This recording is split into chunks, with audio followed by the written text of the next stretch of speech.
What's up, y'all? Evil Connor here. Can I tell you how brilliant the Final Destination Bloodlines trailer is? Can I tell you how brilliant the Final Destination Bloodlines trailer is? And mostly in a suspense sense. In a sense of suspense. It's a masterclass in suspense building, and I'll tell you how right now. So, first off, we get one of the most brilliant additions to a Final Destination death scene. We've seen these since the beginning. They've perfected this model over time. It's having a song playing during your death scene. Not only is it brilliant and suspense building because one, the song is going to finish at some point, but two, sooner than that, it's going to reach its chorus. And that's usually when the big bang goes off, the big death happens, and there's just a certain inherent suspense built into a song when it's playing, right? You know it's building up to that chorus. You know that chorus is going to hit within, 20 to 40 seconds of starting that song. So it gives you something to look forward to. Again, though, you're not sure exactly when it's going to hit. Similar to the grill being turned on, this grill is only going to get hotter over time, of course. And then we get the brilliant addition of the shard of glass falling into the ice and drinks all around. So we know that this shard of glass has fallen into somebody's glass, right? We're just not sure A, whose glass it is, and B, when they're going to swallow it. Side note, can I just say how great this sound design is? It's almost like ASMR, right? The glass breaking, the ice being scooped in, the soda gun filling up the glass.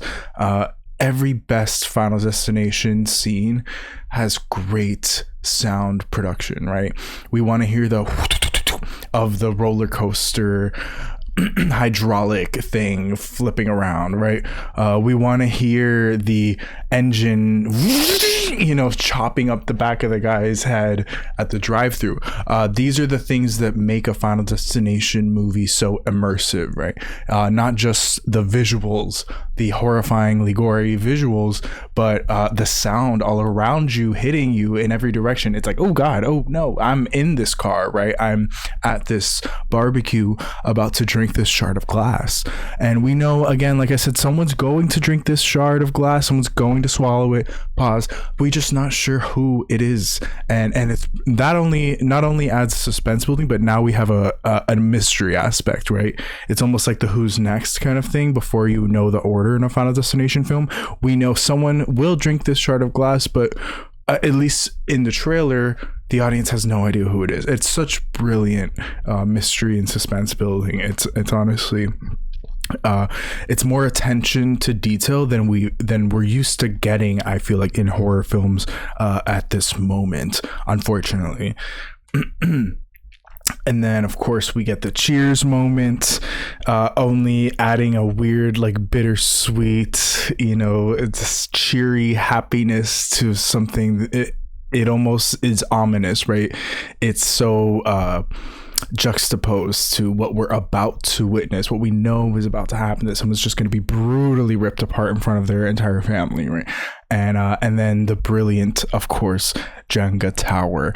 I mean, if you've ever played Jenga, you understand why this is perfect for a Final Destination film or any real horror suspense building situation, because you know that Jenga tower is going to fall at some point, but you just don't know A, when it's going to fall, or B, who is going to be the one to pull the block out that finally causes the tower to topple.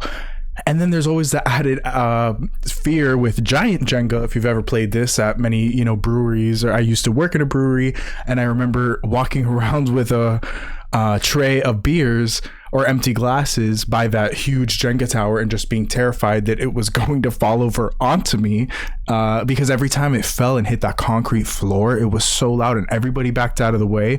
And so, you know, again, if you've ever played this, that there is an inherent fear built into the game, just because, again, it's not a matter of if but when, right? This tower will fall, but what direction will it fall in, right? And who's going to be closest to it when it does fall.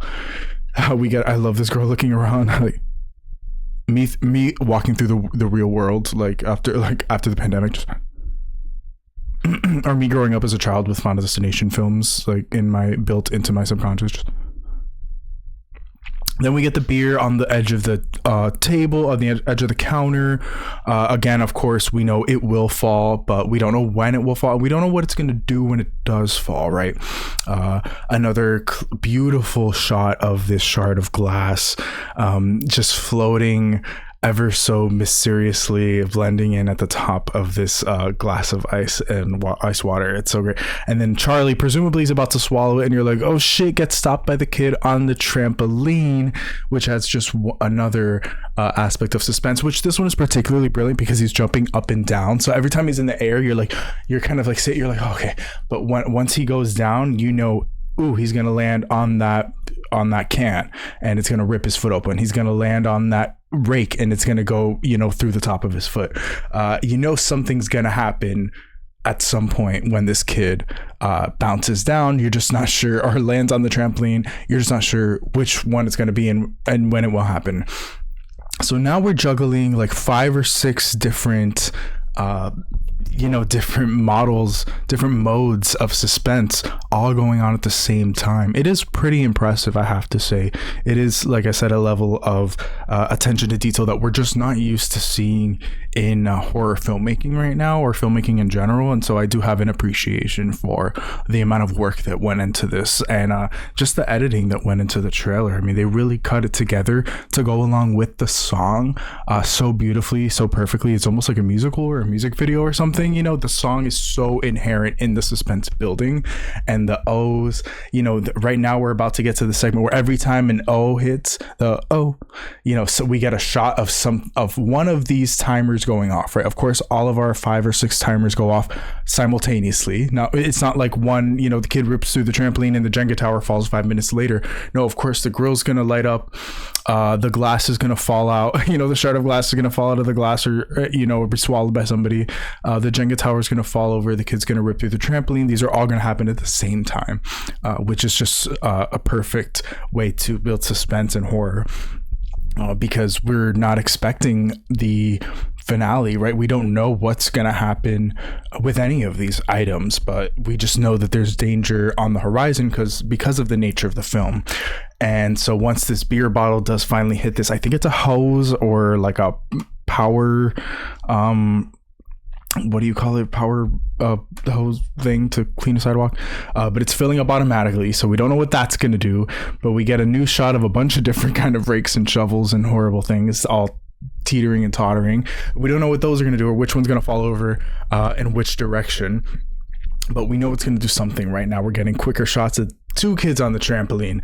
The Jenga tower is getting less and less sturdy, the grill's getting hotter, and boom, finally the chorus of the song hits and everything starts to fall into play, right? Creepy grandma brings us in right into the kid ripping through the trampoline, which I just can't get enough of that shot. I don't know what it is. It's all these, I guess they're Dutch angles, right? These odd angles that just like feel you teeter. You're like, oh no, I'm this. Oh. I don't know which way to. It's something's off, right? Something's bad's gonna happen, and this weird angle's showing me that something's not right? And this kid, just the leg ripping through, right? It's so good. And then the guy turning around, oh. In the song, and then the black, right, every screen, every other like shot is just, again, brilliant. The Jenga tower falling toward the camera, toward the glass, knocking the shard out of the glass, which is another brilliant Final Destination feature, right?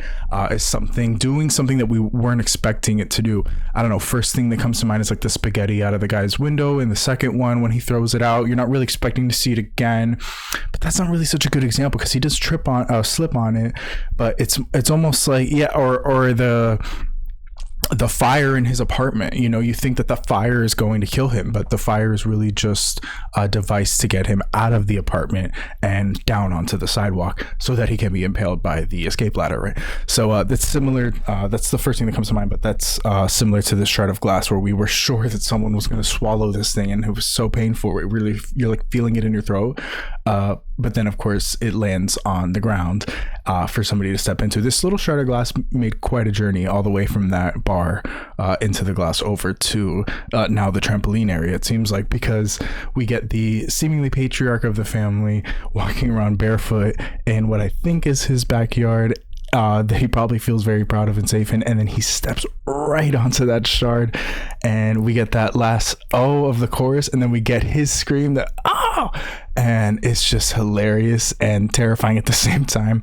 This rake falls right into the surprise aspect that we didn't see coming, which is the lawnmower, right? Which is, again, another brilliant Final Destination. We probably see him mowing the lawn.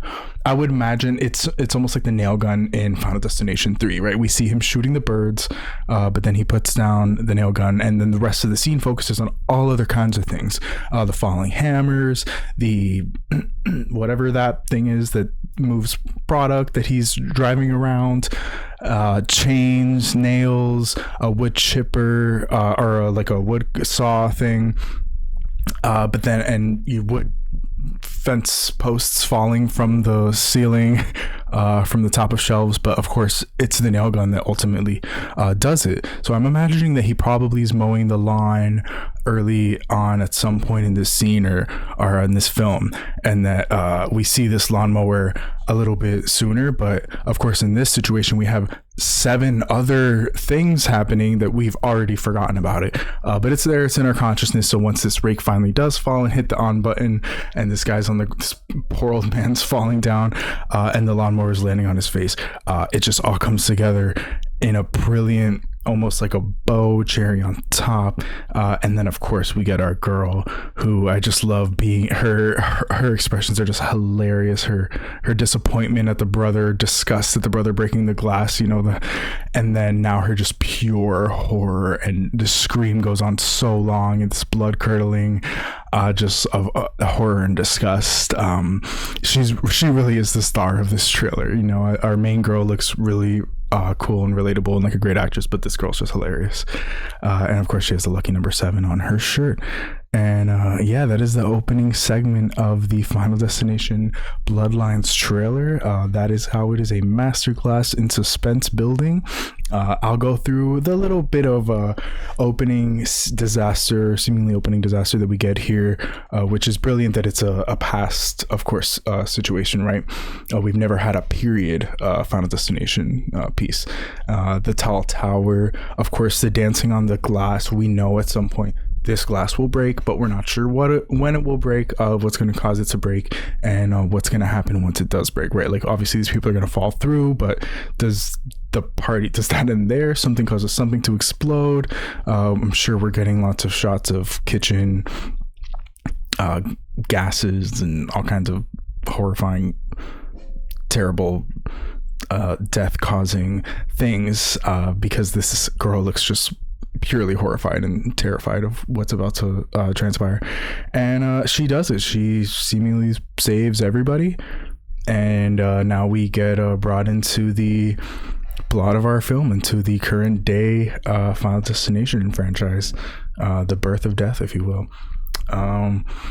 The book is a little bit campy, but I don't mind it so much because Final Destination hasn't really gone there yet. So it's like, yeah, give us a little something, a little something to bite onto. It's like every story is so different, and approaches the plot with its own kind of unique take. So let this one have, the death journal or whatever it is. I'm so here for it. I'm here for a Christmas Final Destination in space, on a submarine, like take it wherever you need to, because this franchise really can't go anywhere, I think. Of course, we don't want to sacrifice the value of this franchise, because I do think that it is, out of most horror franchises, it is probably one of the more respectable. We get another callback to the log truck from 2, which is, again, just, a nice little wink at the audience. And then here we get one more brilliant aspect of suspense before the end of the trailer, which is the revolving door. This door is going to keep turning, right? It's not going to stop turning. It's going to keep revolving around and around, similar to, circle of death, cycle of life, death coming back after, for you after it's gone through everybody else, right? That's kind of like a theme of these films. The fan spinning around in Alex's bedroom. I think this is just honestly the best trailer of the entire franchise. We're getting falling explosions. It's almost like an action movie. And then of course we get our one last kind of haha moment with our friend from the teaser trailer, which again, we've seen this guy die two different ways now. So they're kind of leaning toward the audience and being like, how do you think he's going to die? Does he die at the tattoo parlor, or does he die by this UPS truck smashing into him right now? And to top it off, we get the beautiful voice of Tony Todd, saying, good luck. So, Final Destination 6, Final Destination Bloodlines in theaters on May 16th. What do you like about the trailer? What do you think helps it build suspense?